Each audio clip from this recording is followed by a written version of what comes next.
Rebecca, welcome, and we're so happy to have you at the Stoppable You. And so, tell us a little bit about what you do, and like who your clients are, and what you're seeing now, especially with COVID and all that, and just start there, and we'll take Yeah. off. Start. So I am Rebecca, and I work with female entrepreneurs to really unleash that unstoppable confidence. So they can show up online, they can really start charging what they are worth and believing that, and really start to step into their superpower is one of my biggest missions on this journey, is to allow women to really know what is possible for them and then make it possible. So the kind of clients that I deal with, a lot are obviously female entrepreneurs. I do coach other women who are in corporate or want to transition from corporate to the entrepreneur space. I see a lot of I'm not good enough is one of the biggest beliefs that I see coming up for many women, and stops them from doing a lot of things. And the thing that I see mostly is for them to be visible. And for them to be vulnerable and visible online, especially, as you say, with COVID, that was a big time where we went from not being online, but not as crazily as online as we need to be nowadays. And just really seeing that shift of, oh God, wow, I've now got to speak to a camera and do, Instagram lives, Facebook lives, Zoom calls, and actually having that real transition to knowing that they can do that, and, the tools and techniques for them to be able to feel confident doing that as well. Mm-hmm. So two things are big for me. One is the I'm not good enough, which seems to be a universal thought with women. Like, yeah, this is, what is that about? I know. Speak to me about that, and how it shows up, and what we might be saying to ourselves that we don't realize that that's what we're feeling. And yeah. So speak about that a little bit. Yeah, I think a lot of the time when my clients and women come into my community or come to work with me, I think a lot of the time they don't actually know that I'm not good enough is the thing that's holding them back. And with the work that I do, it's a lot of, I use timeline therapy, which is part of NLP, so neuro-linguistic programming, very much mindset. And I always say coaching never really goes back into the past. It's always very future focused. But for those sort of things, I do go into the past and see where that has cropped up. So, we take on our biggest imprints from the age of 0 to 7. And that might be you getting picked on in the playground. It might be you cutting out the wrong thing in a classroom and the teacher telling you that you've done it wrong. And we basically take them on. And I always say we carry this little backpack around with us, and we put these beliefs in our backpack, and then we bring them into adult life where we don't necessarily need to be believing those anymore, because it was something that happened so long ago.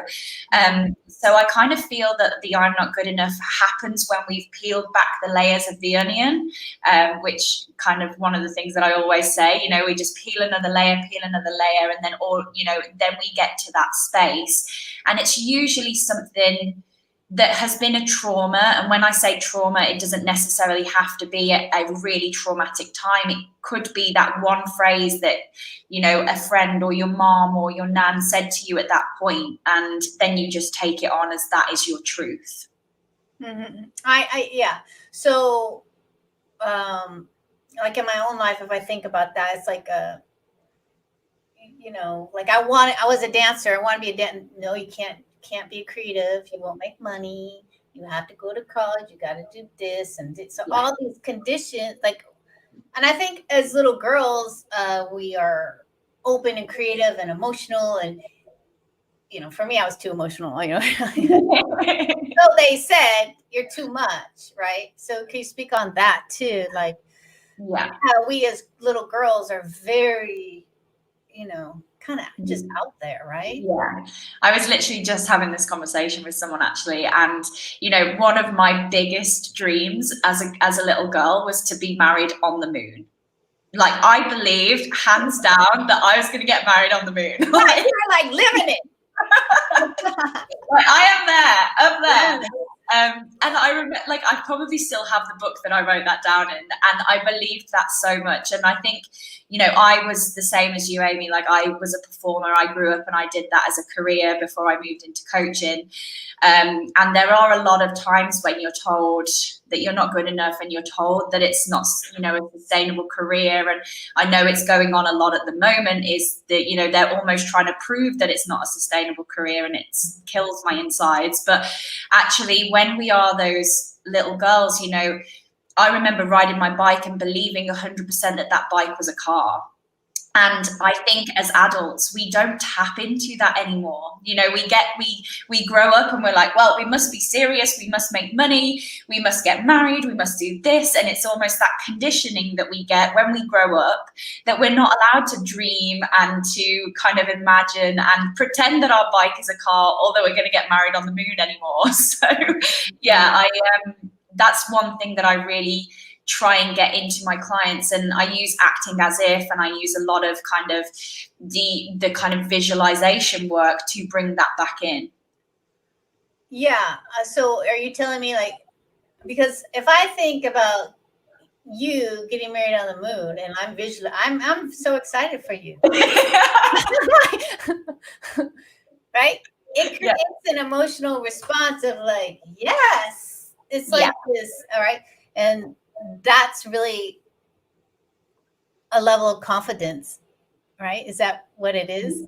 Yeah. And I think to have that, you know, with our visualizations and anything that we're doing for the future, if we can feel into those, if we can see it, then we can make it happen. And, you know, I don't still have the dream to get married on the moon. I don't think my partner would want that either. But if I wanted that, then, you know, there is ways that I could make that happen if I really tried. And I always say, you know, a lot of people are very skeptical and don't believe it. But if you can imagine it in your mind, then you can make it happen, and it can become your reality. And just tapping into those feelings and being confident enough to know that that is the case, or that's what's going to happen, it gives me goosebumps. So yeah.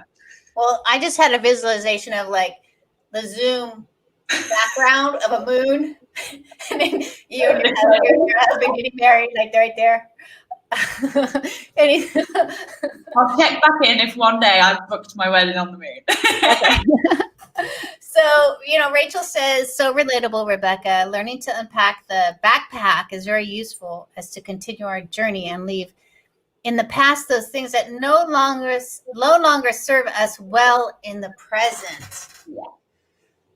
So unpacking those, I have another thing about visually showing it, like being seen, but we're going to wait for a second on that because you spoke about it earlier. But unpacking that backpack, can you talk about that a little bit? Like, how does one start unpacking the backpack? Yeah, I think the first step is awareness. And I say this to every one of my clients, you know, things are ready to be solved when they come up and they're ready to be solved. You know, a lot of the times we might not be ready to deal with it, or the subconscious mind wants to hold on for it for some reason. And actually knowing that you're ready to do that, and whether that is, you know, you can have breakthroughs listening to this live, or you could have breakthroughs listening to a podcast or reading a book. It doesn't have, yes, obviously you get quicker and bigger breakthroughs with working one-to-one with a coach or whatever that looks like for you. But, you know, I've listened to a podcast and on a walk, and I've been like, oh my God, like I have that belief. And actually when we then start to be aware, that's when we can take the first step to making the change. And all that is changing our neural pathways. You know, our brain can be changed, and we can change the thoughts. And actually then it's putting things in place, whether that's visual aids. You know, if you could see my office, like to the left and to the right of me, full of post-it notes, like everywhere, telling me all the things that I want to hear, you know, and those sort of things, those visual cues, and really making sure that we are changing the path that we go down. I always liken it to walking down a wood. You know, if you're walking through a woodland area and you've walked on that particular path every single day, and you've had that I'm not good enough belief every single day, it's going to take a little bit to change that path. But all we do is we put up a little signpost that says, "Nuh-uh, we're going to go this way today instead." And the more we do that, the more we create that new neural pathway where we can let go of that limiting belief. Mm-hmm. And I think that sometimes when people do think about healing and getting confidence, they think it's very hard. Yeah. Oh God, yeah. And what people don't realize, as me and we know as coaches and such, is like it's little baby steps that get us to where we want to be. Yeah. And the baby steps can be a beautiful experience of your own, like realizing, oh, it's like an awakening, right? Yeah, 100%. And that's probably one of my biggest things in my coaching practice is small achievable steps. Like I set three of them with my clients every session, and I make them like so I'm like, is this as achievable as having a shower? Like that's how achievable I want this to be, because the more we can do that and compound on those small things that we're doing, then you're like, oh my God, like we've made such big changes without it being scary.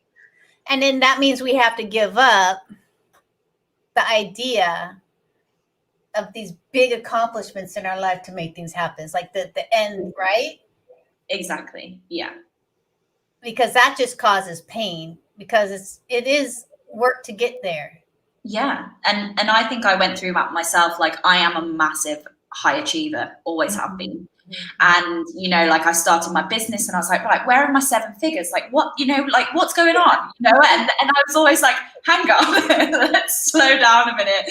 You launched this business 2 days ago. Like it's a real kind of patience and knowing. And I think more importantly, and most importantly, trusting the process that you're going through. And then that process really leads to confidence. Exactly. The more you take action, the more confidence jumps on board.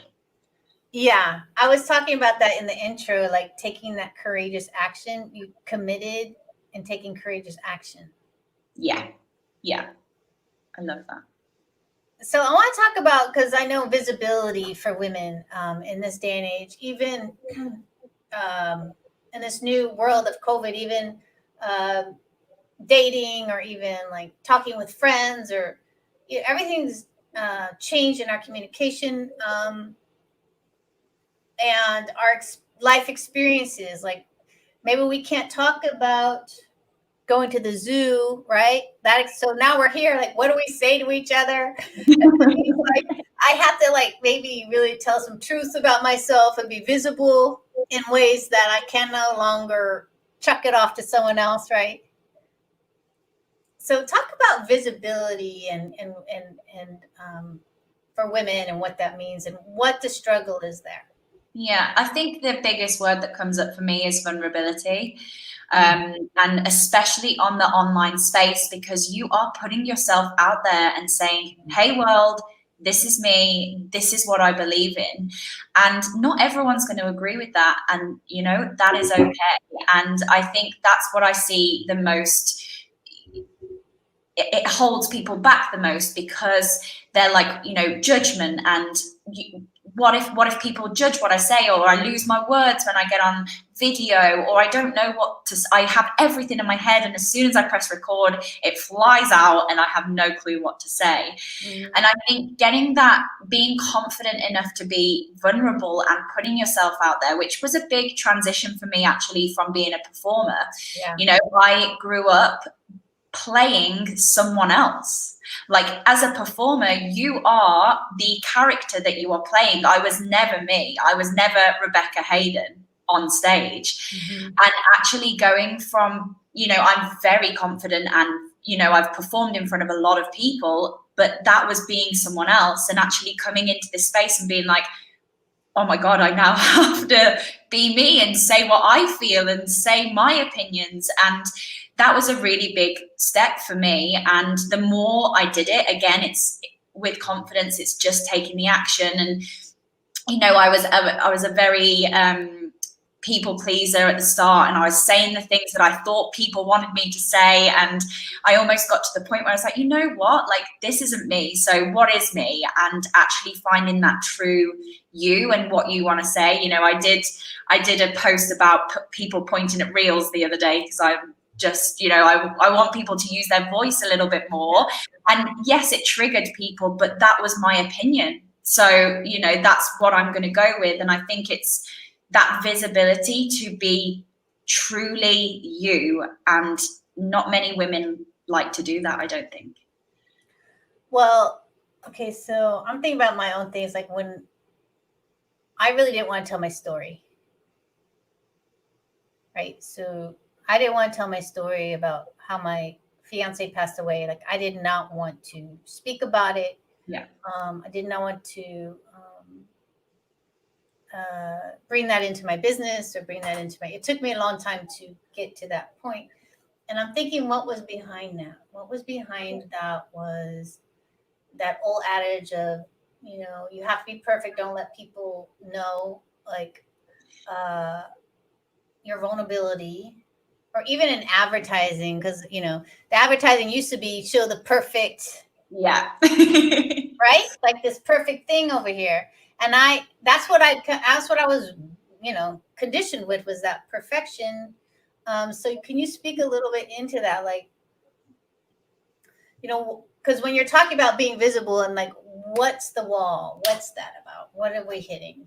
Yeah, I think the first thing that kind of came to my head then was actually allowing it to be the right time for you to share that story, whatever that story might be. And knowing that, you know, a lot of the times we are going through rough patches, and I will show up on stories and no one will know that I'm going through that rough patch at the time.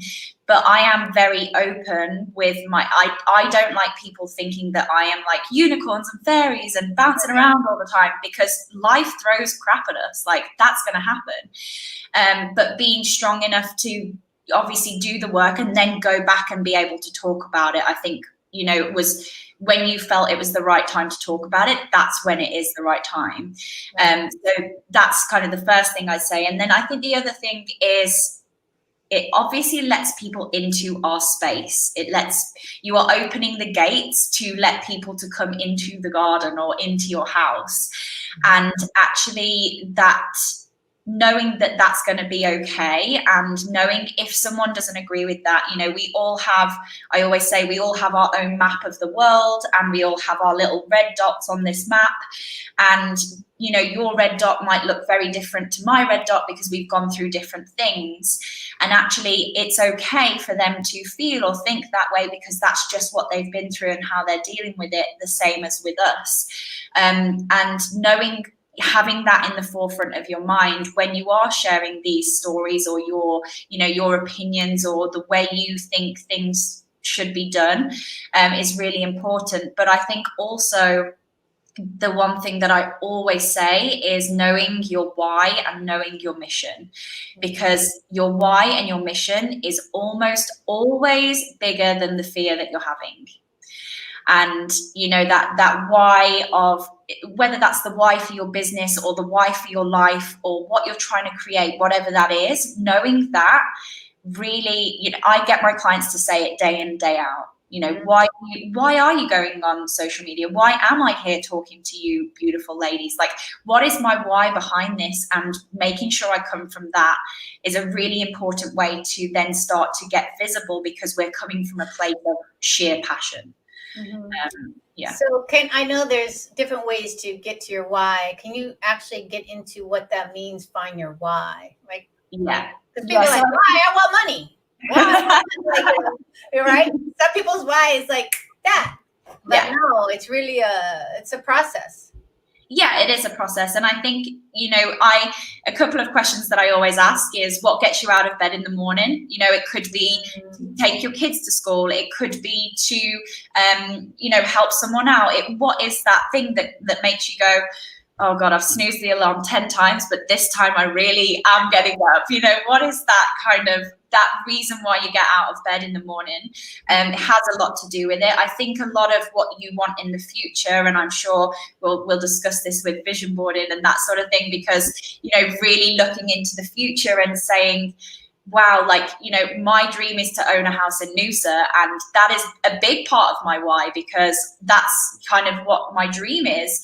And it can be things for you. You know, I have a couple of whys that are financial freedom and whatever that looks like, but then my other why, which is probably more powerful than the house, because I could do with that, you know, I can live without the house in Noosa, but more so my why and my passion is to know, like, to tell women that they can be whoever they want to be, like.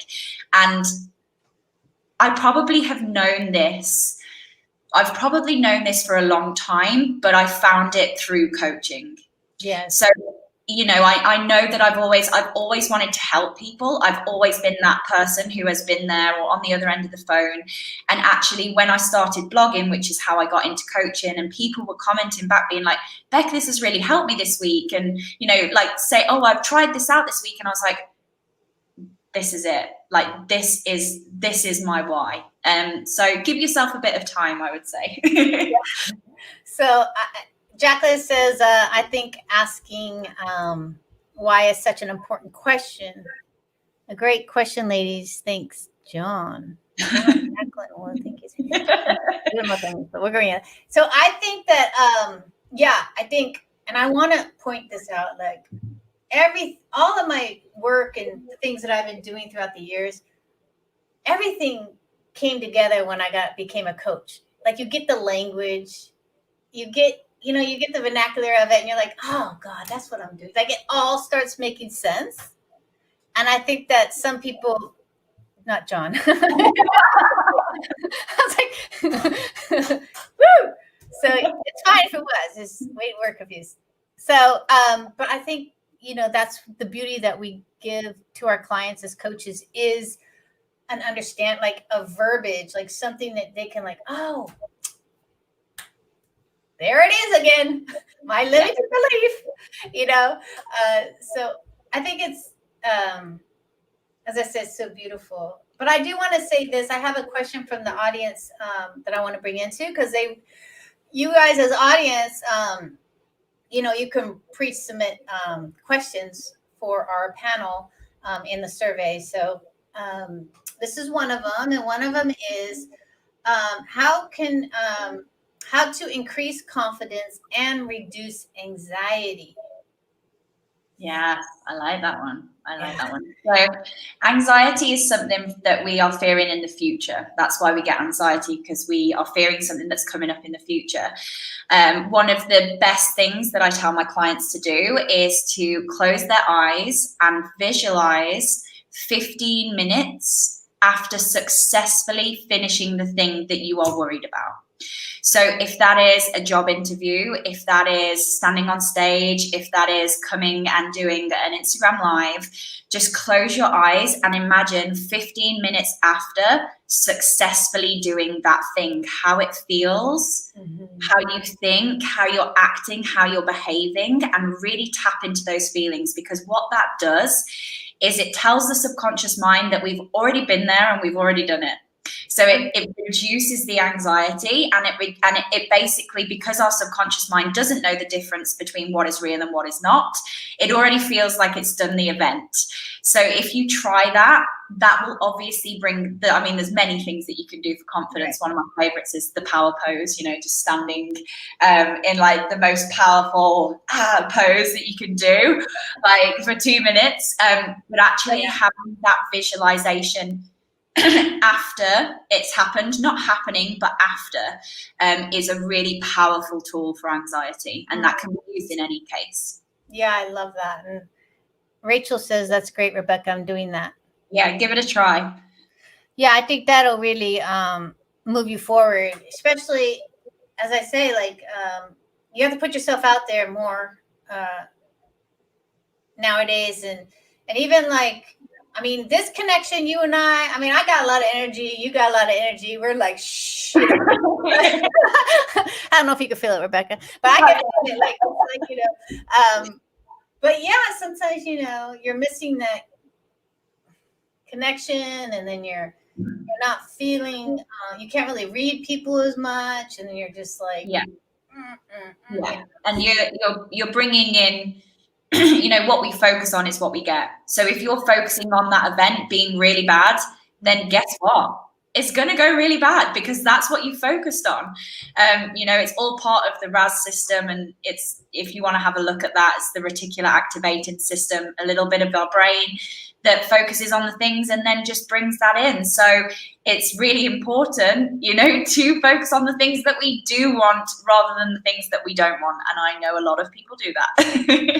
This is a conversation we can have another time, Rebecca. But as a performer, I just started like realizing, like, before you go on stage, they say "Meredith."